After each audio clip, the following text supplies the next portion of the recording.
और उसको कह के आ गया कि तुझे कभी जरूरत पड़े, कोई काम पड़े तो आना।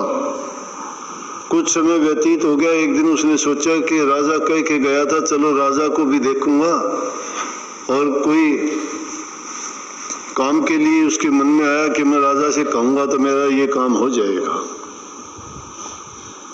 राजा के पास जब गया तो क्या देखता है कि उस टाइम पे राजा अकबर नमाज पढ़ रहा था।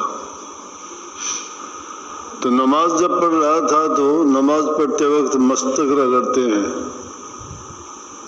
जमींदार ने देखा इसको कोई तकलीफ है, क्या बात है, ये बार बार क्यों ऊपर नीचे होता है। कभी पता ही नहीं था, क्योंकि जमींदार आदमी को सिर्फ अपने काम से काम, वो न राम को जानता था न रहीम को। अब तो काफी पढ़े लिखे आदमी हो गए, शिक्षा का प्रचार हो गया, प्रभु भक्ति का प्रचार हो गया, लेकिन ऐसा जमाना था जब इंसान को सिर्फ अपने जीवन से ही फुर्सत नहीं मिलती थी, ना दूसरे के बारे में, समाज के बारे में या दूसरे लोगों के बारे में सोचता ही नहीं था, जानता भी कम ही था।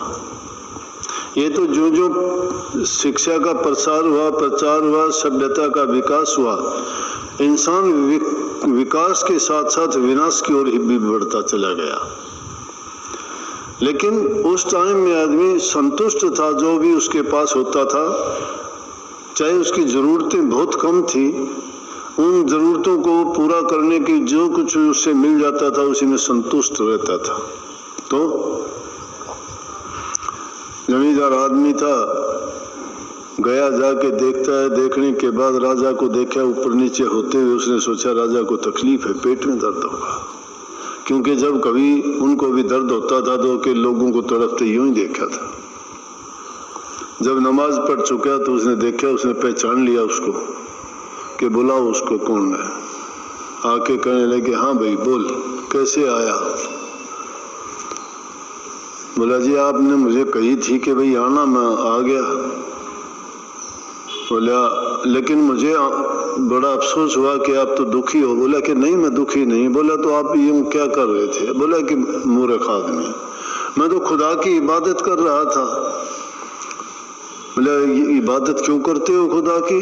मेरा सब कोई करता है, मांगने के लिए करते हैं, तो खुदा से सब कोई मांगता है। हम भी इबादत में मांगते हैं कि हमारे प्रजा में सुख शांति रहे, खुशहाली रहे, लड़ाई झगड़ों से बचें, अच्छा प्रकार से लोगों को सुख शांति से जीवन बीते।